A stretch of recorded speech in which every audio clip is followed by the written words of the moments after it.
Hello, ഈ കടല മിഠായി എങ്ങനെയാണ് ഉണ്ടാക്കുക നോക്കിയാലോ. ഇതിന് രണ്ട് സാധനങ്ങളെ വേണ്ടൂ, നിലക്കടലയും ശർക്കരയും.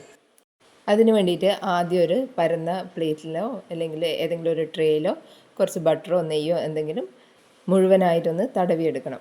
അതിന് ശേഷം ഒരു പാത്രത്തിൽ നിലക്കടല ഒന്ന് വറുത്തെടുക്കണം. വറുത്ത നിലക്കടല എടുക്കുന്നതെങ്കിൽ അതങ്ങനെ തന്നെ ഉപയോഗിച്ചാൽ മതി. ഞാനിപ്പോൾ പച്ച നിലക്കടലയാണ് വാങ്ങിയിട്ടുള്ളത്. അതൊന്ന് വറുത്ത് കൊടുക്കുന്നുണ്ട്. കടലയെല്ലാം നന്നായി വറുത്ത് വന്നതിന് ശേഷം അതേ പാത്രത്തിൽ തന്നെ ഒരു കപ്പ് ശർക്കര ചേർത്ത് കൊടുക്കുന്നുണ്ട്. അതിൻ്റെ അകത്തേക്ക് ഒരു 2 ടേബിൾ സ്പൂൺ വെള്ളം കൂടി ചേർത്ത് കൊടുക്കുന്നുണ്ട്. ഇതിനെ ഒന്ന് നന്നായി അലിയിച്ചെടുക്കണം. നന്നായി അലിഞ്ഞതിന് ശേഷം അരിച്ചെടുത്തിട്ട് വീണ്ടും അതേ പാത്രത്തിൽ തന്നെ ഒഴിച്ചു കൊടുക്കുക. എന്നിട്ട് ഇത് നന്നായി ഒന്ന് കുറുകി വരണം. ലോ ഫ്ലെയിമിൽ വെച്ചിട്ടാണ് ശർക്കര കുറുക്കിയെടുക്കുന്നത്. ഇതിനെ ഒന്ന് കുറുകി വരുമ്പോൾ ഒരു കപ്പ് വെള്ളത്തിൽ കുറച്ചൊന്ന് ഊറ്റിച്ച് കൊടുക്കുക. അത് നന്നായി ഒന്ന് പൊട്ടി വരുന്ന സ്റ്റേജ് ആകുമ്പോൾ, നല്ല ഒറ്റനൂൽ പരുവാകുമ്പോൾ അതിൻ്റെ അകത്തേക്ക് നമ്മൾ വറുത്ത് മാറ്റി വെച്ചിരിക്കുന്ന കടലയും കൂടി ചേർത്ത് കൊടുക്കുക.